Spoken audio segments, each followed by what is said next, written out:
The massive alien ship entered Earth's atmosphere on a clear Tuesday morning. It descended slowly, hovering above the United Nations headquarters in New York. People stopped and stared. Cars pulled over. The world held its breath. John Carter adjusted his tie and took a deep breath. As Earth's ambassador, the next few hours would determine humanity's place among the stars. He stood on the rooftop landing pad with 20 world leaders and a small security team. "Remember," said President Miller, "this is what we've prepared for. First contact. Don't mess it up." John nodded. Easy for him to say. He wasn't the one who had to shake hands with beings from another world. The ship's bottom section opened.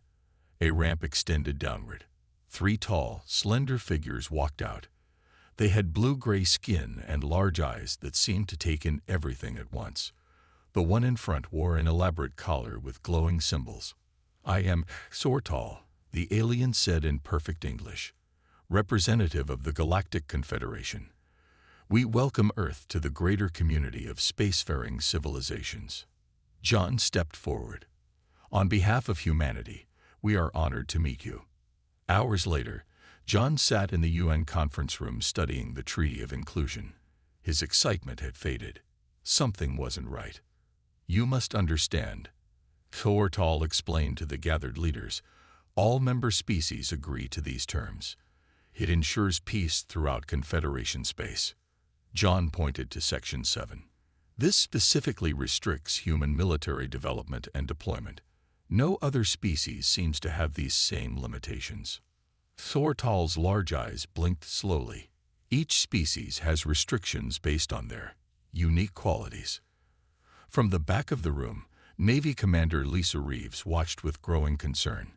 She had been invited as military counsel, but so far no one had asked for her input. The restrictions were extreme. No warships, no weapons development, and Earth's existing defense forces reduced to minimal levels. "Ambassador Carter," she called out, breaking protocol. "Request permission to address the delegation." John nodded, ignoring the frown from President Miller. Lisa approached the table. "With respect, Sortal, these terms would leave Earth defenseless. What protection does the Confederation offer in return?" "Our peacekeeping fleet patrols all Confederation space," the alien replied. "No member world has experienced conflict in over 500 years. Because they can't defend themselves, or because there are no threats." Lisa pressed. The alien's skin darkened slightly. "Commander, we understand human history is uniquely violent. These measures ensure peaceful integration." Lisa felt her face grow hot. "You're saying humans are too dangerous to trust with our own defense." "I am saying," Sortal replied carefully, "that the Confederation has observed humanity for some time. Your capacity for warfare exceeds that of any species we have encountered. This is not meant as an insult, merely a fact that must be addressed." The room fell silent. John looked at President Miller, whose face had gone pale. "You've been watching us?" John asked. "For several of your centuries," Sortal confirmed. "It is standard procedure before contact." After the meeting, John found Lisa staring out a window at the alien ship. "They're afraid of us," she said without turning around. "Maybe they should be," John replied. "Our history isn't exactly peaceful." Lisa finally faced him. "But why single us out? There must be other warlike species. Maybe. Or maybe we're special in ways we don't understand." John tapped the treaty document in his hand. "Either way, we need what they're offering. Technology, medicine, access to other worlds. At the cost of our ability to defend ourselves," Lisa added. "The President wants this signed by morning," John said. "The world is watching." Lisa's eyes narrowed. "And if we refuse?" John looked back at the ship glowing in the night sky. "They didn't say. But I get the feeling joining the Confederation isn't as optional as they make it sound." Lisa nodded slowly. "Then we sign. But we watch, we learn, and we prepare, just in case." "For what?" For the day we find out why the galaxy is so afraid of human warfare. Lisa turned away, and why they really banned it. 10 years passed since Earth signed the Treaty of Inclusion. Humans now walked on 20 different worlds. They traded with alien species, learned new technologies, and joined the vast network of Confederation knowledge. Yet something felt wrong. Frank Powell wiped sweat from his forehead as he worked inside the engine room of the Earthship Horizon. As chief engineer, he knew every wire and pipe on this vessel.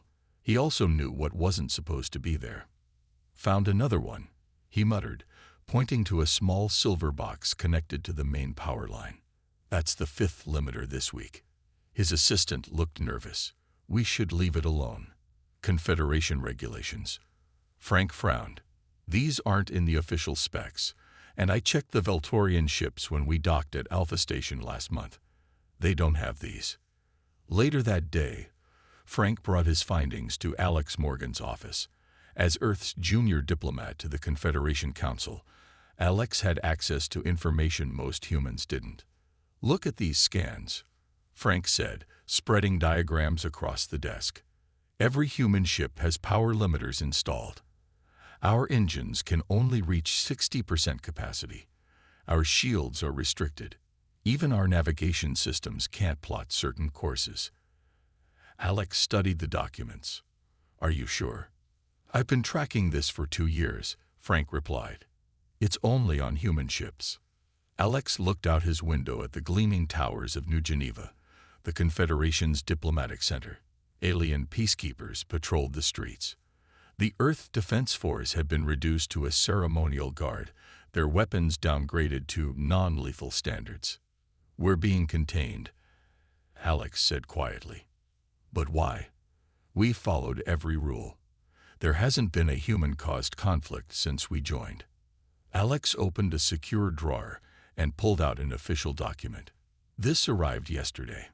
The Confederation is reducing our colony permits by half. They say human expansion is proceeding too rapidly." Frank laughed bitterly. "The Muldarians got twice as many colonies last year, and they've been members half as long as us."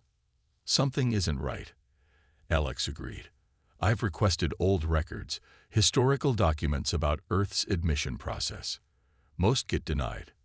That evening, they met at Frank's apartment. The place was small but free from Confederation monitoring.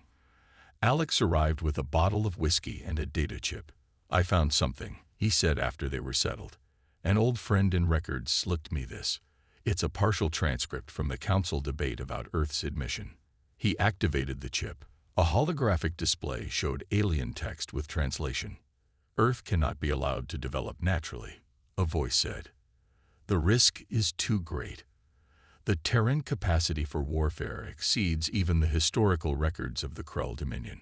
Another voice responded. "The quarantine is held for 15 millennia. Why change now?" "Quarantine," Frank whispered. "What quarantine?" Alex continued playing the recording. "Their rediscovery of atomic power has accelerated their development beyond predictions. Containment or elimination are our only options." "Elimination." Frank's face paled. Alex turned off the recording. "The date stamp on this is from 20 years before first contact. They were watching us, deciding whether to destroy us. Instead they neutered us," Frank said. "These restrictions, the treaty, it's all about keeping us weak." Alex poured 2 glasses of whiskey. "The question is, what made them so afraid of us in the first place?" Frank took a long drink. "And what happens if they decide containment isn't working?" They sat in silence, looking out at the stars. Among those distant lights, the Confederation watched and waited, keeping careful guard over their most dangerous members. "We need to find out more," Alex finally said. "There's a restricted archive section on Alpha Station, historical records going back millions of years." "How do we get access?" Frank asked. "I've been cultivating a friendship with an archivist there, Ziv Kren. He might help us." Frank nodded slowly. "If humans were such a threat once, maybe we need to remember how." Alex's eyes narrowed. Maybe the galaxy had good reason to fear human warfare. And to ban it. Frank added, but good reasons or not, I want to know the truth. Alpha Station hung in space like a giant metal flower. Its 6 petal-shaped sections extended from a central hub, each one hosting different alien species. Frank and Alex walked quickly through the human sector, keeping their heads down. Remember, Alex whispered, act like we belong here. Ziv Kren waited for them near the archives entrance. The alien archivist looked nervous. His forearms moved constantly, adjusting his uniform and checking the time. You are late, he said when they approached. The restricted section closes soon. Sorry, Alex replied. Security checks were tighter than expected. Ziv Kren nodded. They increased all security last week. No explanation given. He handed them visitor badges. These will work for 2 hours only. Then the system will notice they are fake. The archive's door hissed open. Inside, massive data servers hummed quietly. Displays showed information in dozens of alien languages. Few other people were around. Follow me, Ziv Kren said, and please touch nothing without asking. They walked past rows of servers until they reached a sealed door at the back. Ziv Kren placed all 4 hands on different panels. The door opened. The historical truths section, he explained. Records older than 10,000 years come here. Few people visit. Inside, the air felt cooler. The technology looked different too. Older, but somehow more advanced. Ziv Kren led them to a private viewing booth. I will enter the search terms, he said. What do you seek? Earth, humans, Terrans. Any records from more than 15,000 years ago, Alex replied. Ziv Kren's eyes widened. This is dangerous knowledge. We need to know, Frank insisted. The alien typed quickly. I will help, but then I must go. Being seen with you is risky. The screen filled with ancient text. Ziv Kren selected translation options. There, he said, pointing to a file labeled The Terran Incident. This might be what you seek. He activated the file and hurried away, leaving them alone with the screen. Frank and Alex leaned forward as images appeared. The first showed a star map highlighting dozens of systems. All were labeled Terran territory. That can't be right, Frank whispered. Humans never controlled that much space. The next image showed a massive fleet of ships. Their design was strange but recognizably human. Text scrolled beneath. Terran expansion era, year 4527. Fleet deployment during the Axoni conflict. More images followed. Planets, battle scenes, and weapons unlike anything they had seen before. Then came documents detailing something called the containment. Following the atrocities of the Muzar campaign, Alex read aloud. The allied species agree that Terran warfare methods present an existential threat to galactic stability. The Terran capacity for escalation, combined with their biological predisposition for violence, requires immediate intervention. Frank pointed to the next paragraph. With unified approval, Operation Genesis will 1. Restrict Terrans to their homeworld. 2. Adjust their biological development to limit aggression. 3. Erase all knowledge of their past. 4. Establish a monitoring system to prevent technological rediscovery. They stared at each other in shock. They took everything from us, Alex said quietly. Our history, our knowledge, even parts of our nature. Frank continued reading. Terran military doctrine valued what they called asymmetric warfare, using unexpected tactics against superior forces. Their favorite strategy was labeled escalate to de-escalate, involving deliberate increase of conflict intensity to force opponent withdrawal. Alex shook his head. They feared how we fought. No, Frank corrected. They feared that we won. Look at this last part. The final section detailed the vote for containment. Many species had opposed it, arguing for complete elimination instead. Before containment, Alex read, Terrans controlled nearly 20% of the galaxy. They defeated every species that challenged them, even those with superior technology. Their tactics were described as barbaric but effective. The screen suddenly went blank. A security alarm sounded. "Time's up," Frank said. "We need to go." They rushed from the archives, minds racing with what they had learned. In the corridor, Alex grabbed Frank's arm. "Our people once ruled the stars," he said. "They took that from us. Our history, our power, our true nature." Frank nodded grimly. "And now we know why they're so afraid of human warfare." "Because we were winning," Alex finished. Alarms blared throughout the Confederation Council chamber. Red emergency lights flashed as diplomats from 100 worlds spoke over each other in panic. Samantha Wells, Earth's senior diplomat, watched from her small desk at the back of the room. Humans had no vote here, only observer status. "Order. We must have order," shouted the council president, a tall Veldarian with silver skin. The room quieted. A holographic display appeared in the center, showing the star map. Several systems glowed red. "The outer colonies of Sector 7 are gone," said Admiral Krenlow, head of Confederation Security. "The Vrax fleet destroyed everything. No survivors." Gasps filled the chamber. Samantha leaned forward. The Vrax were a previously unknown species from beyond Confederation space. They had appeared 3 weeks ago, attacking without warning or demands. "What of our defense fleet?" asked a Tellurian representative. Admiral Krenlow's face darkened. "Destroyed. The Vrax weapons cut through our shields like they weren't there." Samantha made notes on her tablet. The Confederation peacekeeping fleet had never fought a real war. For centuries, they had only handled small disputes and pirate groups. "Project the invasion path," ordered the council president. The map zoomed out. A red line extended from the attacked systems, cutting straight through Confederation space.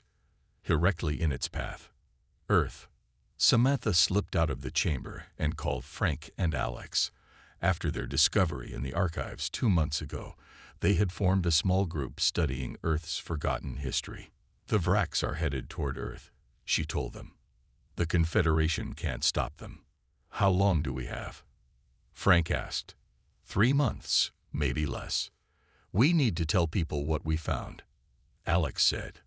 "About our past, about what we were capable of." Samantha looked around carefully. The council would never allow it. They still think they can negotiate with the Vrax. 2 days later, Samantha attended an emergency session. The council chamber was half empty. Many representatives had fled to safer worlds. Admiral Krenlow pointed to new data. "The Vrax have destroyed 3 more systems. Our forces retreated without engaging." "Without engaging," shouted a Nexian delegate. "They ran away. Our ships are not designed for this kind of conflict." The admiral replied defensively. "Confederation vessels are built for peacekeeping, not war." "Because war was supposed to be impossible," said the council president. "No species has waged full-scale war in over 500 years. Our weapons are ceremonial, our tactics forgotten." Samantha watched silently. The Confederation had spent centuries disarming its members, fearing another rise of human-style warfare. Now they faced an enemy who hadn't signed their treaties. After the meeting, Admiral Krenlow approached her. "Representative Wells, a word please." They walked to a private room. The admiral looked tired, his scales dull with stress. "Your people have a history of warfare," he said without preamble. Samantha kept her face neutral. "So I'm told. That history was before our recorded time. But it is in your blood," he insisted. "Your nature. The council believes some of your people might have insights that could help us." Samantha nearly laughed. After decades of treating humans like dangerous children, now they wanted help. "Our ships have limiters," she reminded him. "Our weapons are restricted. Our military is ceremonial. That can be changed," he said quickly. "Temporarily, of course." Samantha thought of what they had discovered in the archives. Humans had once ruled the stars through warfare that terrified the galaxy. That knowledge had been taken from them, but perhaps not completely erased. "I'll speak with Earth's leadership," she said carefully. "But understand, Admiral, if we help you fight the Vrax, we fight our way." "The Council will never agree to unrestricted human warfare," he protested. Samantha stood to leave. "Then the Council can try negotiating with the Vrax. I hear they're excellent listeners. They haven't responded to a single message yet." As she walked away, she called Frank. "Get everyone together. The Confederation just asked for our help." "Did you tell them what we know?" he asked. "No," she replied. "But I think it's time we remember who we really are." Hidden in the asteroid belt between Mars and Jupiter, a small group of humans worked in secret. Their base, carved into a large asteroid, wasn't on any official maps. For 2 years, they had gathered here, away from Confederation eyes. Ryan Collins looked at the weapons laid out on the testing range. The former military strategist had never accepted the Treaty of Inclusion. When others celebrated joining the stars, he saw only chains disguised as friendship. "The rail gun is ready," said his assistant. "Power output is triple what Confederation limits allow." Ryan nodded. "Begin the test." The weapon fired with a crack that echoed through the chamber. On the far wall, the target, made of the same material as Confederation ship hulls, shattered completely. "Record the results," Ryan ordered. "Then start work on the prototype missiles." Alarms suddenly blared. Someone had found them. Ryan grabbed his pistol, another illegal weapon, and ran to the command center. "Federation ship approaching," reported his security chief. "Heavy cruiser class." Ryan cursed. After all their careful planning, they had been discovered. "Prepare evacuation procedures." "Wipe the—" "Wait," interrupted his communications officer. "They're requesting permission to land. Just one person coming aboard." She looked up in surprise. "It's Admiral Lisa Reeves." 30 minutes later, Lisa stood in Ryan's office. Her uniform bore the marks of the Earth Defense Force, but she had removed her Confederation monitoring badge. "Impressive operation, Collins," she said, looking around. "How long have you been out here?" "Long enough to break at least 50 Confederation laws," he replied cautiously. "How did you find us?" Lisa smiled. "I've known about you for 6 months. The question is, why am I here now?" She told him about the Vrax attacks, the Confederation's failing defenses, and their desperate request for human help. "They want us to fight for them." Ryan laughed bitterly. "After treating us like children for decades." "Yes," Lisa said, "but that's not why I'm here." She placed a data drive on his desk. "I'm here because of what Alex and Frank found in the archives." Ryan's eyes widened. "You know about that?" "I've been working with them since the beginning," Lisa explained. "Samantha too. We needed someone with military experience, someone already building what we might need." Ryan studied her face. "What exactly did they find?" "Evidence that humans once controlled a significant portion of the galaxy. We were contained, our memories and technology taken from us, because other species feared our warfare abilities." Ryan sat down heavily. "I always knew the restrictions were about fear, but this—" "There's more," Lisa continued. "We think some knowledge might still exist on Earth, hidden away where the Confederation couldn't find it." She activated the data drive. A map appeared, showing locations deep beneath Earth's surface. "Ancient bunkers," she explained, "predating recorded human history. The Confederation's memory wipe wasn't perfect. Some of our ancestors hid things away, leaving clues for future generations." "What kind of things?" "Military doctrine, weapons designs, tactics, maybe even working technology." Lisa leaned forward. "Ryan, we need to find these bunkers before the Vrax reach our system. And when the Confederation finds out. By then, they'll be too desperate to stop us." She stood up. "The Vrax destroyed another system yesterday. 40 billion dead. The Confederation's peacekeepers flood without firing a shot." Ryan walked to a window overlooking his weapon testing range. "My people have developed some effective designs. Nothing that would stop a full invasion. But it's a start. Combine that with whatever we find in those bunkers, and we might have a chance, Lisa said. And after, if we stop the Vrax, the Confederation will just lock us down again. Lisa's face hardened, one problem at a time. First, we survive. Then we renegotiate our place in the galaxy. Ryan finally nodded. When do we start? Now, Lisa replied. A team is already preparing to explore the first bunker site. They need your weapons and your expertise. And the Confederation. Won't they notice us digging up ancient human weapons? Let me worry about them, Lisa said. You just focus on remembering what they most fear about us. Which is how human warfare won the stars once before. Earth's presidential palace gleamed in the morning sun. Once the White House in Old Washington, it now served as headquarters for Earth's government. Inside the Oval Office, President Karen Williams watched the Confederation delegation arrive on her security screens. They looked scared, noted her chief of staff. Karen nodded. 3 more systems fall into the Vrax in the past week. The invasion path still points directly at us. The door opened, and 5 aliens entered. Leading them was Senior Counselor Trelvox, the highest-ranking Confederation official to ever visit Earth. Behind him came Admiral Crenlow and 3 security officers. President Williams. Trelvox said, bowing slightly, "Thank you for meeting us on such short notice." Karen gestured to the seats arranged in a circle. The destruction of the Proxima colony affected us all. Many humans lived there. Once everyone was seated, Trelvox activated a holographic display showing the current position of the Vrax fleet. At their current pace, they will reach your solar system in 23 days, he said. Our forces cannot stop them. I'm aware of the situation, Karen replied coolly. What exactly does the Confederation want from Earth? Trelvox's skin rippled with discomfort.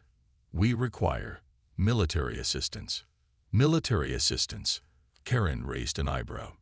From the species you've kept disarmed for decades, the one you don't even trust with full-powered engines on our ships. Admiral Crenlow leaned forward. Madam President, this is not the time for old grievances. The Vrax threaten all life in the galaxy, including human life, Karen agreed. Yet until yesterday, the Confederation blocked our requests to strengthen our defenses. The situation has changed, Trelvox admitted. Karen smiled thinly. Yes, it has. Now the species that feared human warfare suddenly needs it. She pressed a button, and the doors opened again. Samantha Wells entered, along with Lisa Reeves, now wearing a general's uniform without Confederation insignia. You already know Ambassador Wells, Karen said. And this is General Reeves, who will lead our defense forces. Trelvox's eyes widened. You've been preparing. Of course we have, Karen replied. Did you think we would sit idle while the Vrax approach? Unlike the Confederation, humans don't ignore threats. Admiral Crenlow studied General Reeves. Your defenses cannot possibly stand against the Vrax. You need our coordination, our combined fleet. What fleet? Lisa asked sharply. Your ships retreat at first contact. Your weapons can't penetrate Vrax shields. Which is why we need human assistance, Trelvox said. Under Confederation supervision, of course. Karen laughed. Supervision. You want us to fight your war but still follow your rules. The regulations exist for good reason, Trelvox insisted. Human warfare methods have historically been excessive. So we've recently discovered, Karen said, watching alarm spread across the alien faces. Yes, we know about our past, about what was taken from us. A heavy silence filled the room. Finally, Admiral Crenlow spoke. How much do you know? Enough, Samantha replied. Enough to understand why you fear us, and enough to know we're your only hope against the Vrax. Karen stood up, signaling the meeting was shifting. Here are our terms. Earth will lead the defense against the Vrax, but with complete military autonomy. No limitations, no supervision, No restricted technologies. Impossible, Trell-Vox exclaimed. The Council would never agree. Then the Council can try to stop the Vrax without us, Karen said firmly. How many more systems will fall while you debate? The aliens exchanged glances. Admiral Krenlo nodded slightly to Trell-Vox. We might agree to temporary measures, Trell-Vox said carefully. Limited autonomy, for the duration of the crisis only. Full autonomy, Karen insisted. And after the crisis ends, we renegotiate Earth's standing in the Confederation as equals, not as children to be controlled. The Council will need assurances that once the Vrax are defeated, humans will not become the new threat, Trell-Vox said. Karen smiled. The only assurance we offer is this: we fight to protect, not conquer. Judge us by our actions, not your fears. After the delegation left, Lisa turned to Karen. They'll agree, but they'll try to restrict us again once the danger passes. Let them try, Karen replied. By then, they'll remember why the galaxy once feared human warfare. Samantha nodded.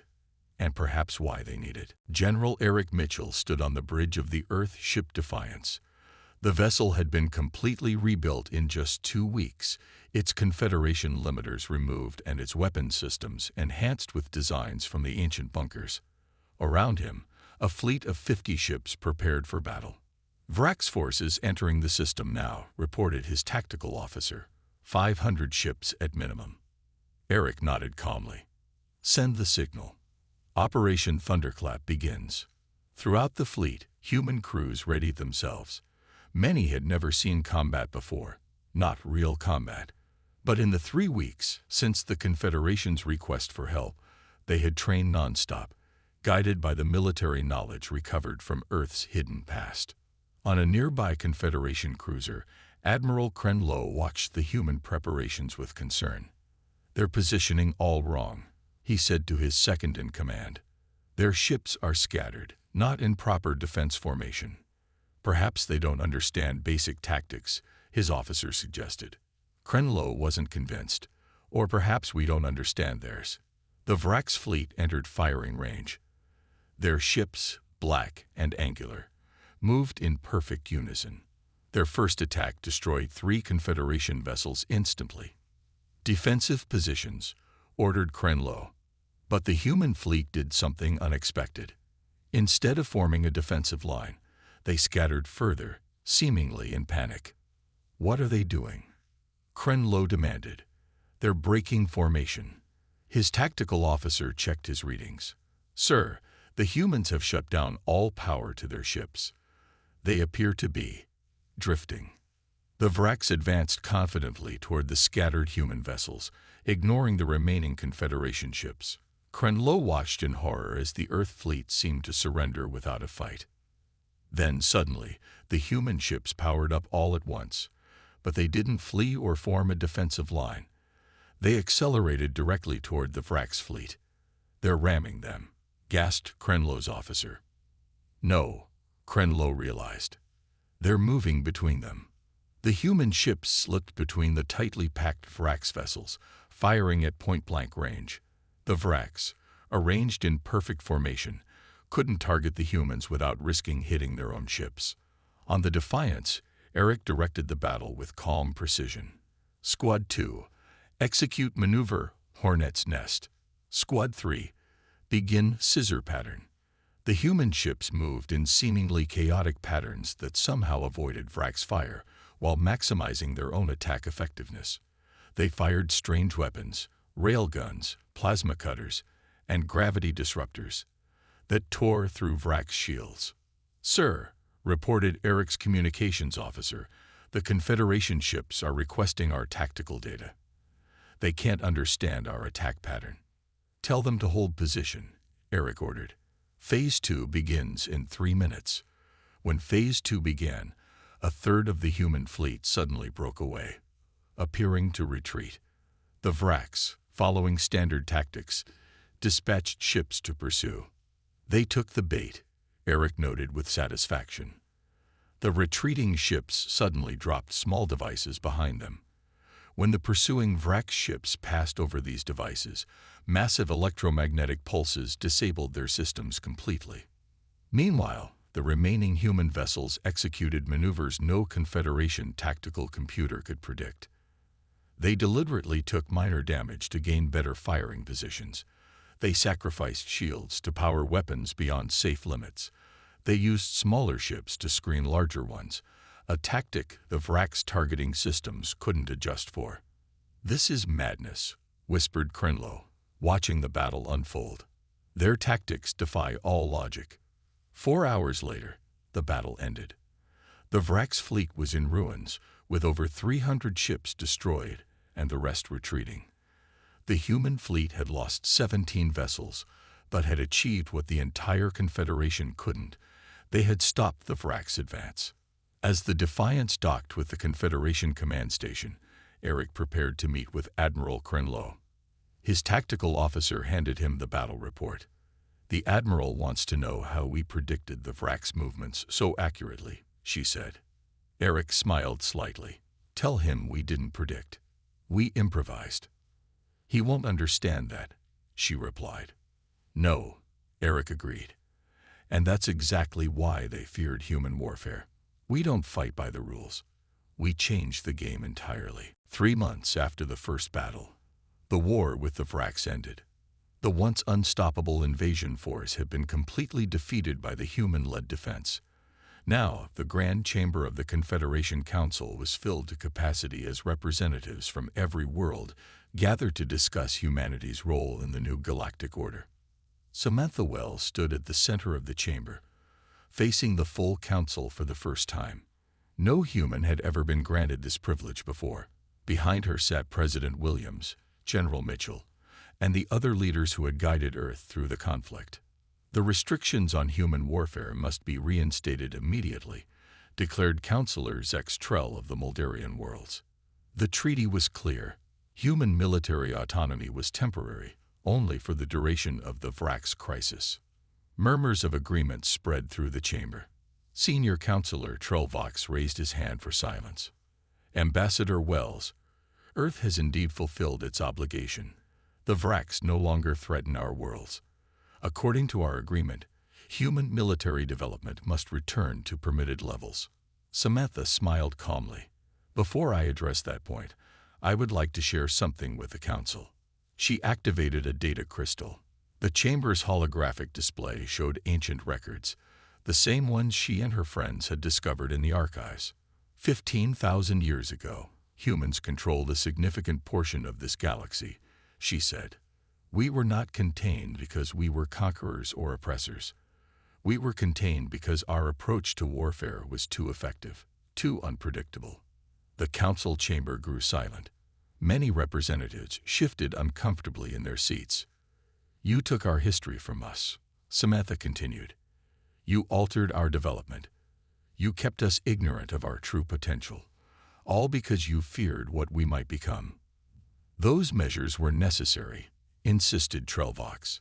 "Human warfare threatened the stability of the entire galaxy." "And yet," replied Samantha, "when that stability was truly threatened by the Vrax, who did you turn to? The very species you had contained and feared." She walked slowly around the central platform, making eye contact with various council members. "The Vrax were defeated because humans don't approach warfare like other species. Where you see patterns, we see opportunities. Where you follow protocols, we improvise. Where you retreat to save lives, we sometimes sacrifice to win victories." Admiral Krenlo stood up from his seat. "What Ambassador Wells says is true. I witnessed their tactics firsthand. Human ships deliberately took damage to gain tactical advantage.